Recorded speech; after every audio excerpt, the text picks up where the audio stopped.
പേരിനൊപ്പം തട്ടുകട എന്നുണ്ടെങ്കിലും ബേസിക്കലി നല്ലൊരു റെസ്റ്റോറൻ്റായിട്ട് റൺ ചെയ്യുന്നൊരു ഷോപ്പാണ് രാജ തട്ടുകട. ഉച്ചയ്ക്കൊക്കെ ചെന്നാൽ എത്രയെങ്കിലും നേരം ക്യൂ നിന്നിട്ടാണ് ഇവിടെ ഒരു സീറ്റ് കിട്ടുന്നത്. ഇവിടുത്തെ ഭക്ഷണം ഏറ്റവും ബെറ്റർ ആയതുകൊണ്ട് തന്നെ ആൾക്കാർ ക്യൂ നിന്ന് കഴിക്കാനും മടിയില്ല. ഉച്ചയ്ക്കെത്തിയ ഞാൻ ഓർഡർ ചെയ്തത് നല്ല അടിപൊളി മീൽസാണ്. എടുത്തു പറയേണ്ടത് ഇവിടുത്തെ സീ ഫുഡ് ഐറ്റംസ് തന്നെയാണ്.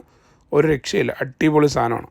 പിന്നെ ഇവിടുത്തെ സ്പെഷ്യൽ മുള്ളുകറി അതൊന്ന് ട്രൈ ചെയ്ത് നോക്കണം. ആ മുള്ളുകറിയും കിഴങ്ങ് പുഴുങ്ങിയത് അല്ലെങ്കിൽ കപ്പ പുഴുങ്ങിയതിൻ്റെ കൂടെ അതും അതുപോലെ തന്നെ ആ തൈരും ഒക്കെ ചേർത്ത് കഴിക്കുമ്പോൾ കിട്ടുന്ന ആ ഒരു ഫീല്.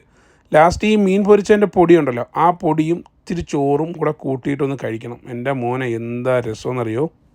ഇനി എത്രയൊക്കെ തിരക്കുണ്ടെങ്കിലും ഇവരുടെ കസ്റ്റമർ ഡീലിങ് അത് വേറെ ലെവലാണ് കേട്ടോ.